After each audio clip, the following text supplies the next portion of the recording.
is a continent in itself, and misunderstood continent with ancient history that is on its way to becoming the world's leading economic power. But a few decades ago, it was a rural country that many in the West saw as a poor third world nation. Much has been written about Xinjiang or about Mao Zedong, but not so much about the man in the middle of these two who was the preferred instrument for China to achieve this dizzying transformation. We're talking about Deng Xiaoping, perhaps the most effective statesman of the 20th century. Caught between those clamoring for the westernization of China and those aspiring to maintain its tradition, and with the weight of the Great Chinese Famine on him, Deng Xiaoping was the architect of the reforms that ended with ancestral China and positioned it today at the pinnacle of global capitalism.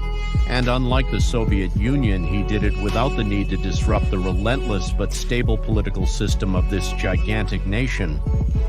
Today we'll learn about Deng Xiaoping's life. This is Ronaldo Carrillo speaking. This is the New Encyclopedia, and I invite you to like, activate the bell, notifications, leave your comments, and above all, support us on our Patreon so we can continue to bring you quality content. Deng Xiaoping, born under the name Deng Xiaoping, was born on August 22, 1904 in Sichuan province. Deng's family was part of the Hakka people, a well-differentiated Chinese ethnic subgroup from the Han, the majority ethnic group in China. Deng Xiaoping was born in the final years of China's imperial era. Under the Qin dynasty, China was experiencing what was later called the Century of Humiliation, a period of internal fragmentation of this country with successive interventions and defeats of the Chinese nation against Western powers, such as the case of the famous Opium Wars. Battered by foreign influences and incapable of internal order, the Qin dynasty is finally overthrown in 1912, and the Republic of China is founded, a clamor that came from nationalists, communists, and other revolutionaries. Deng's father, Deng Wenming, was a landowner who had studied at the University of Law and Political Science in Chengdu. His mother, surnamed Deng, died early in Deng's life, who had 6 other siblings. Deng began his studies at an early age, and his tutor would change his name from Deng to Xixiang. In 1919, already 15 years old, Deng graduated from school in the city of Chongqing. That same year, he and 80 study companions traveled by boat to France to participate in the Diligent Work and Frugal Study movement, a work and study abroad program. His first job in France was as a fitter in an iron and steel plant northwest of Paris, where he moved in April of 1921. In that suburb of Paris, Deng met and began to meet with some prominent and future leaders of the Chinese Communist Party. And in June of 1923, he joins the Chinese Communist Youth League in Europe. Subsequently, already in 1924, he joined the rising Chinese Communist Party, and as soon as he arrived, he became one of the main members of the general branch of said party in Europe. 2 years later, Deng would move to the Soviet Union to study at the Sun Yat-sen University in Moscow, a university of the Communist International that functioned as a training camp for Chinese revolutionaries, both to the nationalist party called Kuomintang and to the Chinese Communist Party. While the Republic of China had been founded in 1912, since 1916 the country fragments more than it already was into territories controlled by military warlords. In the 1920s, Beijing's central government controlled only a small portion of China, which was primarily an agricultural nation. At the end of 1927, Deng returns to China and joins the army of Feng Yuxiang, a military leader in northeastern China who was fighting against other local leaders in the region. The Kuomintang, or Nationalist Party, was led by the respected Sun Yat-sen, who at the beginning of the 20th century was one of those who had established the Republic of China. The Kuomintang for a time shared visions with the Chinese Communist Party, which was founded sometime later. However, Sun Yat-sen, after traveling to Moscow and immersing himself in Marxist doctrine, concluded that communism was not the best path for a unified China. Sun would die in 1925, and the renowned Chiang Kai-shek would take the reins of the party and the republic. Chiang Kai-shek began a military campaign to unify the country and end the warlords. While Chiang Kai-shek was trying to control the north of the country in what was called the Northern Expedition, the Nationalist Party would break relations with the Communist Party and order what was called the April 12th Purge of 1927, where tens of thousands of communists were captured or killed. This event catalyzed the start of the Chinese Civil War. It was during the Civil War that Deng Xiaoping, who compensated for his short stature with great intelligence, quiet cunning, and a cool mind, began to rise in the party and gain leadership. Likewise, this was the moment where he himself would start to call and introduce himself as Deng Xiaoping and not as Deng Xixiang. Deng fought against the Nationalist Party's army in several cities and fronts in China. First, he settled in the city of Wuhan, where the communists had their headquarters. There he met Mao Zedong and other prominent leaders of the Communist Party who would later govern the country. Chiang Kai-shek was superior in arms and men and swept through large areas of the country. After many communist losses, Deng fled Guangxi and arrived in Shanghai in 1931. Many of his detractors accuse him of deserting the battle in a cowardly manner to go to Shanghai. This would weigh on him during the Cultural Revolution, but we will see that later. He would depart from Shanghai to Jiangxi City. The communists, led by Mao Zedong, had entrenched themselves there. Mao saw that the base of his struggle should be the peasants, so he moved away from the Soviet Marxist-Leninist rhetoric of urban proletarian struggle against the bourgeoisie. Chiang Kai-shek decided to attack this last stronghold of communists in Jiangxi. Surrounded by the most powerful army of the Republic of China, the communists were forced to flee and evacuate the city. This would mark the beginning of what is known as the Long March.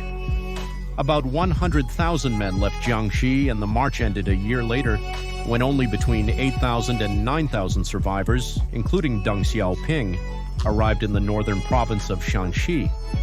This event was extremely important because it ensured the survival of the Communist Party. It consolidated Mao's leadership, who would take over the party's presidency. And it also turned Deng Xiaoping into a prominent figure among his comrades, from several battles led by Deng Xiaoping. The communists put the north of the country under their command.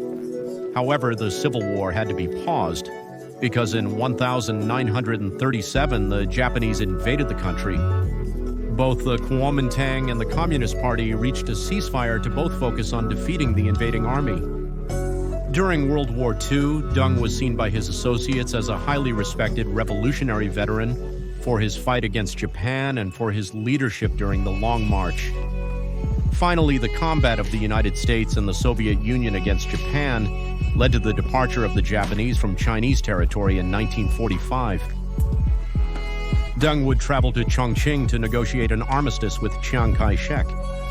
However, despite Soviet and American mediation, the talks failed and hostilities began again between nationalists and communists.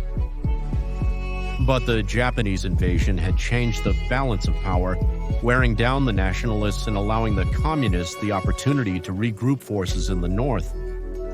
The Kuomintang established itself in the city of Nanking and made it the capital of the Republic, but its armies, weary from fighting Japan, did not have the necessary strength to fight against the communists, who had been taking over rural areas, applying relentless guerrilla warfare techniques, cutting supply lines to the major cities that were in the hands of the nationalists. After several victories in which Deng played a key role on October 1st, 1949, the People's Republic of China was proclaimed in Beijing under the command of Mao Zedong. However, the southern territories were still in the hands of the nationalists.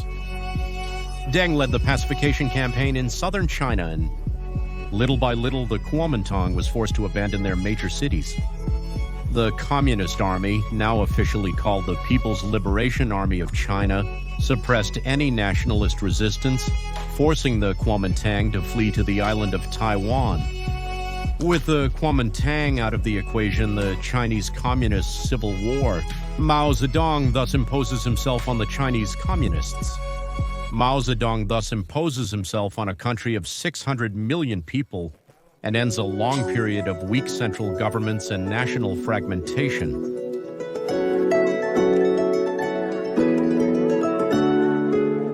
Deng Xiaoping, after a short period as mayor of Chongqing, returns to Beijing in 1952 to assume the positions of Deputy Prime Minister and Vice President of the Economic and Finance Commission.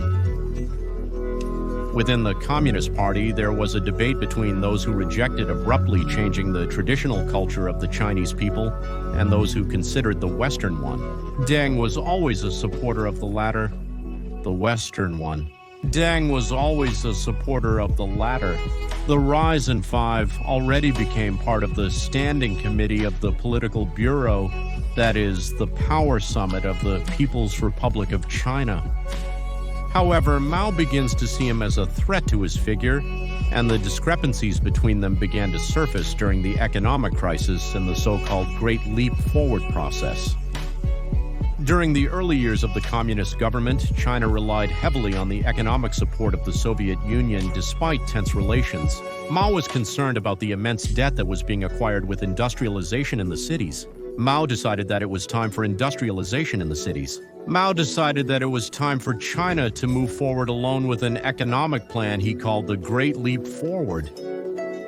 This consisted of the collectivization of the countryside through communes, self-sustaining economic communities, the limitation or prohibition of private farming, and also the plan for the union of small and medium-sized businesses with large industries. The aim was an orderly transformation of the Chinese agrarian economy into a modern industrial one, but without neglecting the countryside. The economic plan had disastrous results: destruction. The agricultural production was not as expected, and the steel produced by the communes was of terrible quality. It couldn't even be used. The plan resulted in significant reductions in grain production, in cotton production, in an increase in inflation, and a shortage of essential goods, followed by government harassment. This debacle, along with other factors, led to the so-called Great Chinese Famine, an unprecedented economic chaos where millions of people died of starvation. The figures, depending on the sources, vary between 5 and 5 million Chinese deaths. This serious crisis caused a rupture in the Communist Party. Criticism began to emerge towards Mao within the party, especially from sectors close to Deng Xiaoping, who at that time was the right hand of Liu Shaoqi, Mao Zedong's main rival, who promoted giving up the crisis of 1962. Mao loses the crisis in 1962. Mao loses the presidency of it and the republic to Liu Shaoqi. Between 62 and 66, Liu Shaoqi and Deng Xiaoping begin to implement slight economic reforms. However, Mao went on the offensive. Although he lost his position as head of state, he still retained the loyalty of the repressive forces and the younger cadres who adored his figure. This is how Mao Zedong launched the so-called Cultural Revolution, in which the forces of thousands accused as rightists, counter-revolutionaries, and traitors were pursued. Numerous members critical of Mao were also persecuted, among them Deng Xiaoping, who was removed from his positions and worked in a tractor workshop. Liu Shaoqi, where he worked in a tractor workshop. Liu Shaoqi, for his part, who was president and ally of Deng, was imprisoned in 1968 and would die tortured in prison. Mao takes power again, but Deng Xiaoping was still a heavyweight in the country's politics, so he would apologize and offer loyalty to Mao, who allows him to return to Beijing and thus regain his political positions. And although he did not have the influence or power he had before the Cultural Revolution, he was still one of the figures who was profiled as Mao's successor.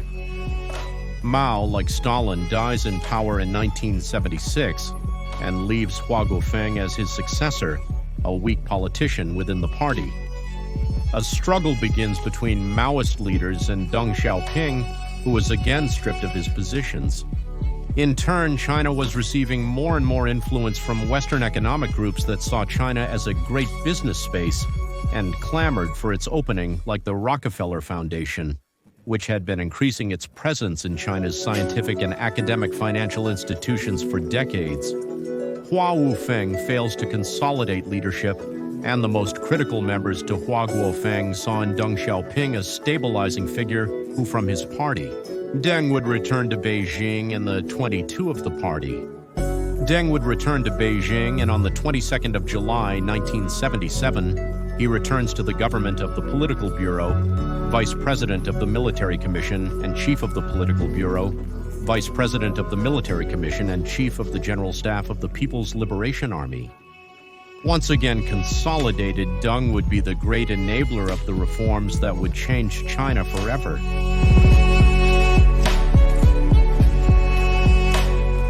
Although the one who formally held the main positions in the party and the republic during 1978 was Hua Wufeng, Deng was the de facto head of state.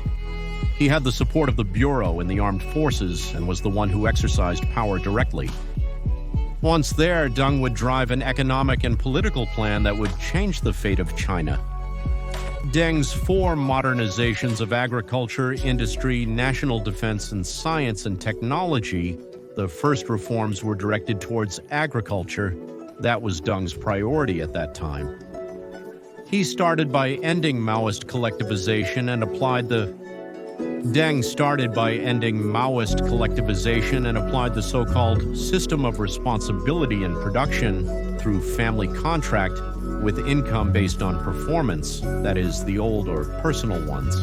Farmers could now keep what they produced and pay a portion to the state.